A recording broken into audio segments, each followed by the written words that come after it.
the right decision leaving rap? I did. Everything now that we see playing out was all the things I escaped. The car, the shine, the loom, Puff Daddy, Craig Mack, Biggie Smalls. the Biggie Smalls. So even though I made those decisions and it cost me money, that's why I got with and gave me the money back. I didn't lose no money. It's destiny.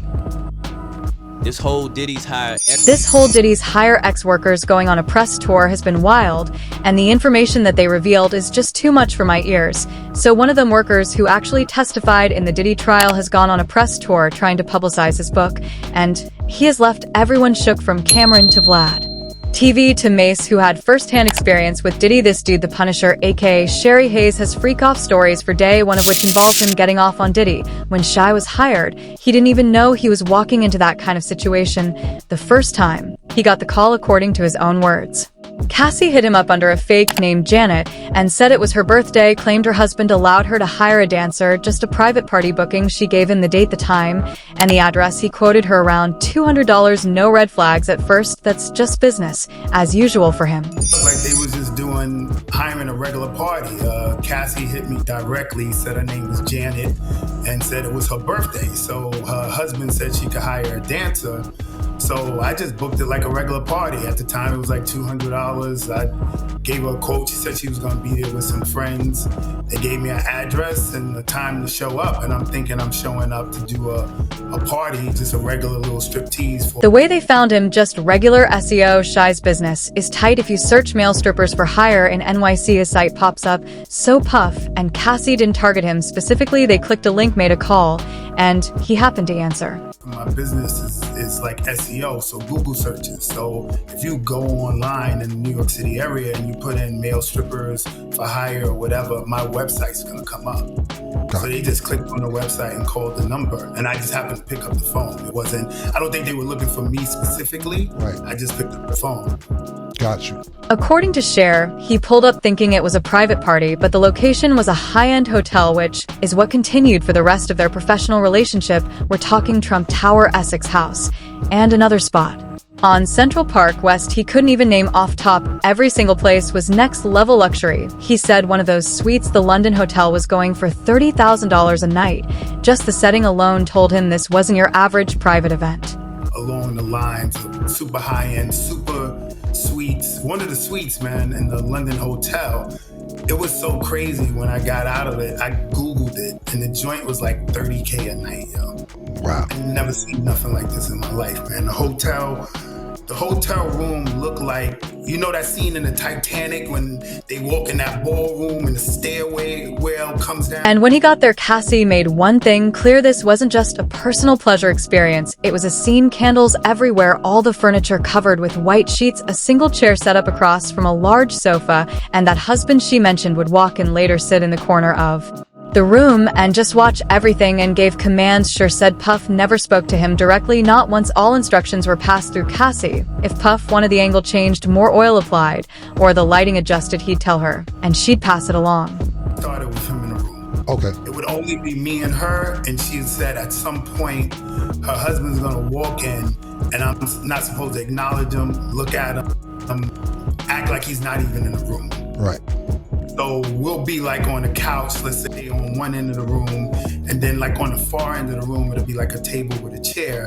And eventually he'll come in the room and like sit in the area, of course, the room, like watching him. At first, Sherry didn't even know it was Puff. In fact, it took him over a year to figure it out it wasn't, until he flipped on the TV in the suite one night and saw a welcome screen that read, "Welcome, Mr. Sean Combs." That it clicked, that veil-wearing man pacing in the corner, that was Diddy, and the woman Cassie. Everything made sense in one disturbing moment. Pardon me, not how often, how long did it take until you realized that it was Diddy? Bro, like, I want to say like over a year. Get the out of here. How long did you know till it was Cassie? So the minute I found out it was Diddy, that's when I knew it was Cassie. So it took a year for you to find out for Cassie as well? Yeah, yo, I didn't recognize it. Like when I jumped out of it, I did try to do the Google searches. Like I wanted to try to figure out who it was, but I'm Googling a married couple. Right. So every result I'm getting is not leading me to the right places because they're not married. Got you. You know? So then, and I never found out with a visual cue. It was a hotel, the ex's house, and I would get there, let's say 2 a.m, and sometimes nothing would pop off for hours. So in this case, they threw me in like an extra room in the suite, and just the time I happened to cut on the TV, and the TV had a welcome message. So the TV said, yo, ex's house would like to welcome Mr. Sean Combs.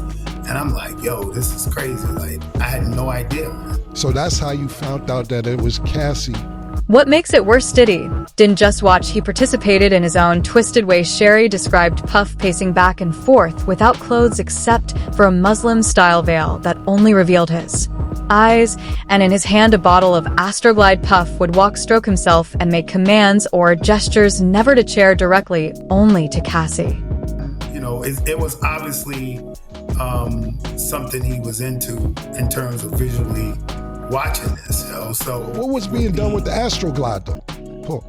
I guess he's using it as lubricant to beat off. You know what I'm saying? That was, you know, he's pleasuring himself during the action. So obviously he's using that for movement. Do you consider Puff a cuckold? Yeah, I mean the whole time that's what I thought it was. Right. Yeah, I thought it was. It's because you keep using the word voyeur. This is cuckold activity.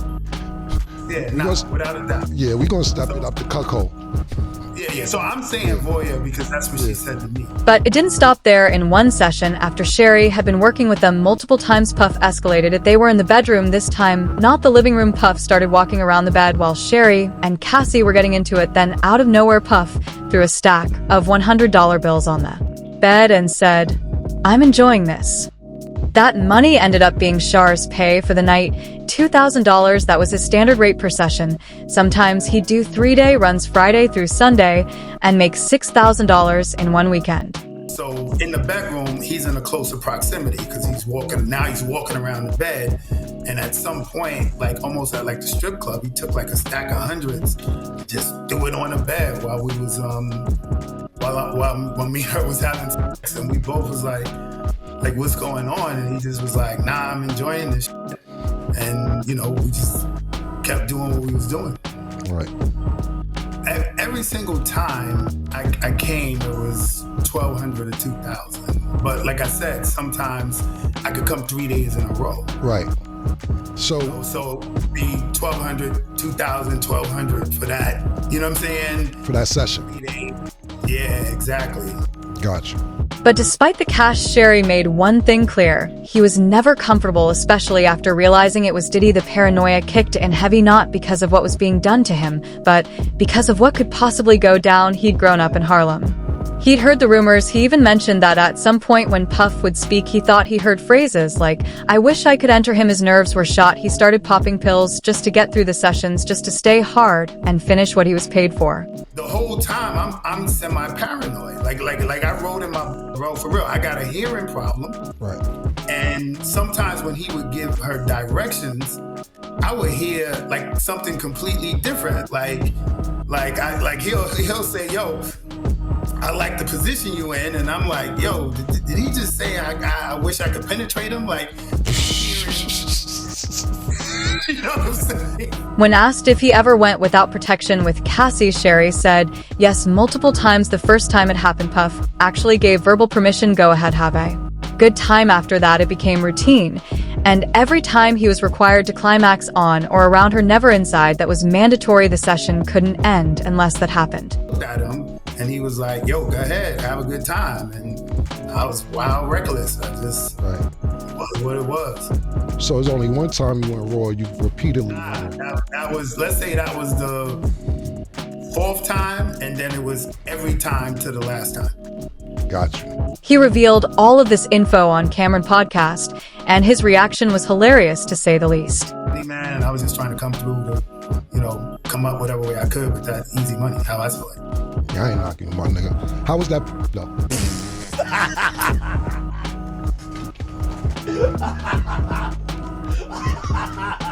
Shai described it wasn't just desire, it was a system, a machine that chewed people up behind closed doors. Sure never tried to get involved with Cassie personally. He made that clear even when Cassie said she felt comfortable with him. He understood it wasn't romantic, it was about functionality. She had to play her role for Puff's pleasure, and she needed someone she could tolerate to make the scene believable. Still, Shri knew the boundaries. He said he'd seen what happened when other dudes caught feelings that wasn't going to be him. So seeing that you say Cassie said she felt comfortable with you. Did you take that as she liked you? Not really.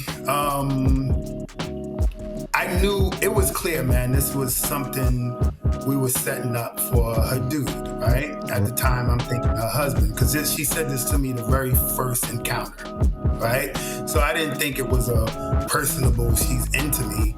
But obviously, if this is something that has to be done based on their sexual fetish, well, she's going to do it with somebody that, all right, I'm comfortable with this dude, you know? Right. So I always took it as, however the vibe was, however things went, it worked for her. So that's why she said, I want to call you back, you know? There was no jealousy from Puff either. That's what made it even more twisted. Puff wasn't just allowing it, he was feeding off it. He wanted it dead. Puff ever appeared jealous while you guys were having intercourse or participating with each other? Not at all, man. Not at all. It was like good to go. Like I told you, the focus was making sure he got the right visuals, the lighting was right, put more baby oil on. Like he was